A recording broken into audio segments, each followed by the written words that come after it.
नमस्कार। बंगाल चुनाव पर कैपिटल टीवी का खास शो बैटल ऑफ बंगाल देख रहे हैं आप। मैं हूं आपके साथ पूजा। पश्चिम बंगाल विधानसभा चुनाव के दूसरे चरण से पहले राज्य में राजनीतिक हलचल तेज हो गई है।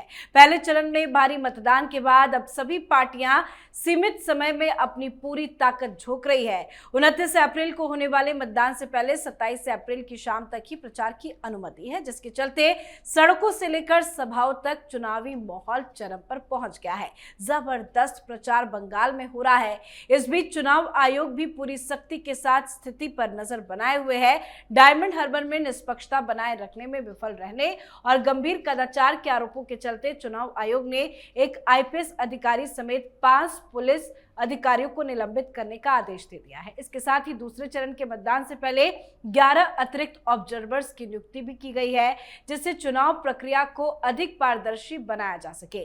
इसी दौरान ईडी ने भी राशन वितरण घोटाले को लेकर बड़ी कार्रवाई कर दी है। कोलकाता, बर्धमान और हावड़ा में 9 ठिकानों पर छापेमारी कर दस्तावेजों और अवैध कमाई के सबूत जुटाने की कोशिश की जा रही है। तो दूसरे चरण के चुनाव से पहले क्या है बंगाल का माहौल, कैसे फंस रही हैं ममता बनर्जी, आज इसी को समझेंगे। चर्चा के लिए मेरे साथ स्टूडियो में मौजूद हैं कैपिटल टीवी के एग्जीक्यूटिव एडिटर राजीव जी। सर, आपका बहुत बहुत स्वागत है। सेकंड फेज की वोटिंग में अभी वक्त कम बचा है, क्या माहौल नजर आ रहा है? देखिए, ममता बनर्जी के अंदर जो पार्टी के अंदर माहौल चल रहा है उसमें तो ये दिख रहा है कि थोड़ा सा मनोबल इन लोगों का गिरा है। बाहर में ममता बनर्जी भले ही बोल ले कि नहीं ये एसआईआर की प्रक्रिया के खिलाफ लोग एग्रेसिव थे, इसलिए वोट देने के लिए सामने आए।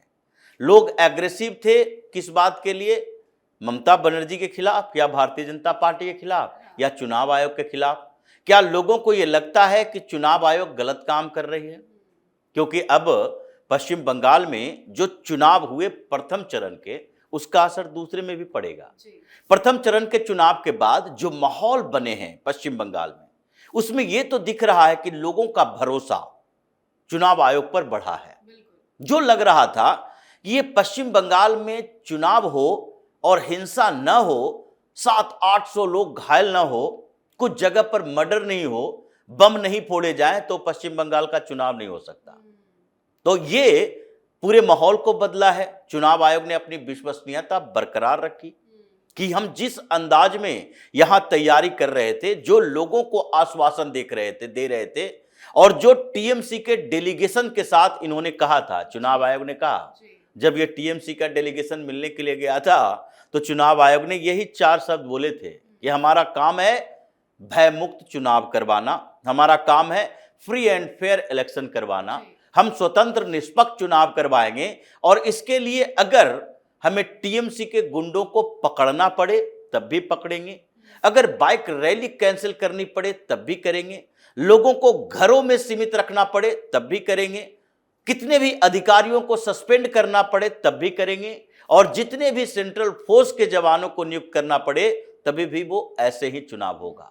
और पहले फेज के चुनाव में जो लगभग ये माना जा सकता है बंगाल के तुलना में जो पहले चुनाव हुआ करते थे, जितना शांतिपूर्ण तरीके से हुआ, किसी भी पोलिंग बूथ के ऊपर हंगामे की ज्यादा खबर नहीं आई। एक खबर आई कि किसी ने अंदर जाकर भारतीय जनता पार्टी के ईवीएम के उस बटन के ऊपर लगे कमल के निशान के ऊपर इंक डाल दिया, लेकिन वो 2 मिनट के अंदर सिक्योरिटी फोर्सेस ने उसे देखा, प्रिजाइडिंग ऑफिसर ने कंप्लेन किया और उसे साफ कर दिया गया, फिर से वोट कंटिन्यू हो गए। ये तो फ्रस्ट्रेशन में कहीं कहीं कुछ भी होता है, लेकिन कोई बड़ी हिंसा की घटना नहीं हुई। बम फूटे एक दिन पहले, वो हुमायूं कबीर के एरिया में ये क्रूड बम मारे गए। उसके बाद सिक्योरिटी फोर्सेस ने उस पूरे एरिया को घेरा और जो हुमायूं कबीर के ऊपर हमला हुआ वो छोटे मोटे हमले थे।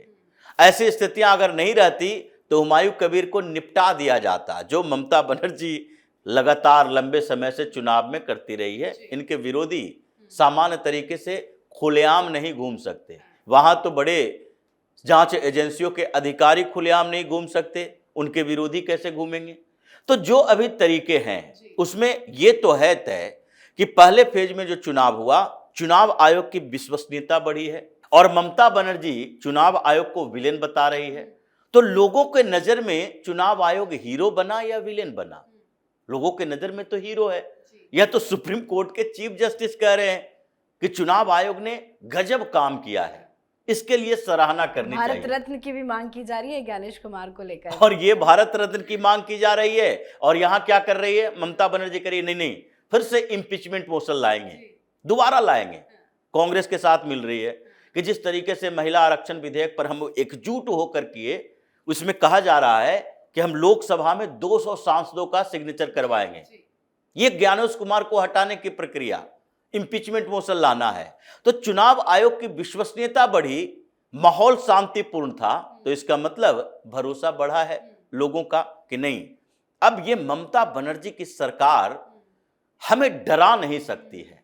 तो भय मुक्ति ये पहले स्टेप है जो ममता बनर्जी के हार की वजह बनती है कि अगर लोग ये डर, लोगों के अंदर का खौफ खत्म हो जाए कि नहीं ममता बनर्जी चुनाव के बाद भी कुछ नहीं कर पाएगी। और घूम घूम कर ये चुनाव आयोग के अधिकारी लोग ये कह रहे हैं कि 500 कंपनियां हैं अभी जो चुनाव के बाद भी रहेगी, किसी को डरने की जरूरत नहीं है। चप्पे चप्पे पर हमारे फोर्सेस रहेंगे, क्योंकि चुनाव होने के बाद रिजल्ट आएगा, रिजल्ट के बाद ही सरकार गठन की प्रक्रिया होगी। और इस बीच उन जगहों पर नाकेबंदी की जा रही है जहां पर संभावित हिंसा होने की बात करते हैं। तो इसलिए प्रथम चरण के चुनाव का इंपैक्ट पहला ममता बनर्जी के खिलाफ पड़ रहा है। जिसको ये विलेन बना रही थी वो हीरो बन गए, और लोगों के दिल में ये खौफ जो था वो भी खत्म हो गया कि छोटी मोटी घटनाओं छोड़ दो, अब ममता बनर्जी के अधिकार में वो पावर नहीं है उनके हाथों में कि हमारे खिलाफ कुछ कर सकती है। तो इसका प्रभाव पड़ रहा है। दूसरी तरफ भारतीय जनता पार्टी जिस एग्रेसिव मोड में है, क्योंकि ये परसेप्शन की जंग है, और परसेप्शन तो भारतीय जनता पार्टी ने बनाया कि हम 110 से ज्यादा सीटें, ये हेमंत बिस्वा शर्मा करें 200 से ज्यादा सीटें, दोनों फेज मिला लो तो ये जो परसेप्शन बनाया गया, तो उसमें जो 10 से 15% ऐसे फ्लोटिंग वोटर होते हैं किसी भी स्टेट में, जो कहते हैं कि चलो जीत रहा है इसे दे दो, जो जीत रहा है उसे दे दो, और इसका फायदा ममता बनर्जी को मिलता है। माहौल बनाने में मतलब बीजेपी कामयाब हुई है।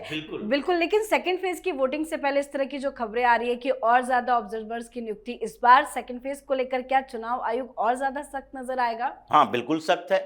और चुनाव आयोग ने जो कहा कि पहले फेज के चुनाव के समय जो वोटिंग हो रही थी, तो हमारे पास ये आधार नहीं थे, हमने ये नहीं सोचा था कि पोलिंग बूथ से बाहर गलियों में भी ये लोग दंगा फसाद कर सकता है। जैसे कि कहीं प्रचार करने के लिए, लोगों से मिलने के लिए कोई प्रत्याशी जा रहा है, उसके ऊपर अटैक किया जा सकता है। हमने ये नहीं सोचा था, अब ये सोच लिया तो उसमें भी व्यवस्था कर लेंगे। जो इन्होंने कहा कि गलियों के अंदर, गांव के अंदर, क्षेत्र के अंदर जो समस्याएं देखने को मिली प्रथम चरण के चुनाव में, वो दूसरे चरण में नहीं देखने को मिलना चाहिए। और अभी ये टोटल 85 के आसपास ये पुलिस ऑब्जर्वर हैं, 11 और बढ़ा दिए गए, और जिले कम हैं, क्षेत्र भी कम है, 7 जिले ही हैं जहां पर चुनाव होने हैं, और उसमें भी सबसे ज्यादा शहरी एरिया है, कोलकाता में है, हावड़ा में है, हुगली में है। ये सारे एरिया में पुलिस चप्पे चप्पे पर रहेगी, ममता बनर्जी जीत पाएंगी। और पुलिस के हिसाब से भी ये जिम्मेदारी कितनी बड़ी होगी, क्योंकि आज जो ये खबर सामने आई कि डायमंड हार्बर के वो भी आईपीएस लेवल के अधिकारी को सस्पेंड किया गया, थाना इंचार्ज को भी हटाया गया, जो ये कार्रवाई चुनाव आयोग की तरफ से की जा रही है, तो आने वाले वक्त में जो सेकंड फेज का चुनाव होगा उसमें अधिकारी और ज्यादा अलर्ट मोड पे रहेंगे। बिल्कुल, अधिकारी भी रहेंगे और अधिकारियों के आका भी रहेंगे। जिस तरह से डायमंड हार्बर की बात है, ये तो अभिषेक बनर्जी का इलाका है, और अभिषेक बनर्जी के इलाके में वो अधिकारी जो अभिषेक बनर्जी के साथ साठगांठ किए हुए थे, जिनकी सेटिंग चल रही थी, उनके ऊपर गाज गिर गई। तो जो नए अधिकारी आएंगे वो समझेंगे कि अभिषेक बनर्जी प्रोटेक्ट नहीं कर सकता, ये सस्पेंड किया गया है, ऐसा नहीं चुनावी ड्यूटी से हटा दिया गया। आपने गलत किया तो सस्पेंड कर दो। सस्पेंशन के बाद इनका जो सीआर लिखा जाएगा, उस सीआर में भी इसका जिक्र होगा कि इन्होंने चुनाव को प्रभावित करने की कोशिश की है। तो आगे इसके प्रमोशन के लिए जो इनके ऑफिसर्स होंगे वो चुनाव आयोग की डायरी देखेंगे, सीआर देखेंगे कि चुनाव के समय इन्होंने कौन सा काम किया। तो आगे के लिए इनके कैरियर में तो ब्रेक लग गया। अब इनकी जगह पर जो अधिकारी आएंगे वो तो ये सोचेंगे ही कि हमारा प्रोटेक्टर जो अभिषेक बनर्जी, ममता बनर्जी, ये सारे अब हमें नहीं बचा सकते। तो इसलिए ये अधिकारियों के अंदर डर तो है, और इसी का असर है कि अभी पश्चिम बंगाल के अंदर जितने ये पिछले चरण के चुनाव में भी पश्चिम बंगाल की पुलिस जो भूमिका अभी तक नहीं निभा पाई थी, इस बार निभा रही थी। और इसी के साथ ये जो दूसरा परसेप्शन बन रहा है करप्शन वाला, जो ममता बनर्जी के खिलाफ पीएम मोदी भी बोलते रहे ये करप्शन वाली सरकार है, और उस करप्शन वाली सरकार के ममता बनर्जी के इमेज में आगे बढ़ाया ईडी ने। लगातार काम हो रहा है, लगातार छापेमारी हो रही है, और वही जगह भी टारगेट हो रहा है जहां से ये लोग अभी चुनाव लड़ने वाले हैं। तो जो तरीके अभी बने, चाहे ईडी ने जो भी भूमिका निभाई वो निष्पक्षता की बात है।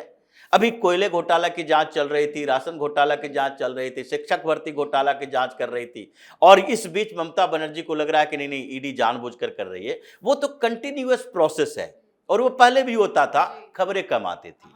अभी भी हो रहा है तो खबरें ज्यादा हाईलाइट हो रही है, क्योंकि ये चुनाव प्रचार में इसे भुनाने की कोशिश ममता बनर्जी कर रही है कि देखो भारतीय जनता पार्टी की सरकार केंद्र में, इसने ईडी को हमारे पीछे लगा दिया।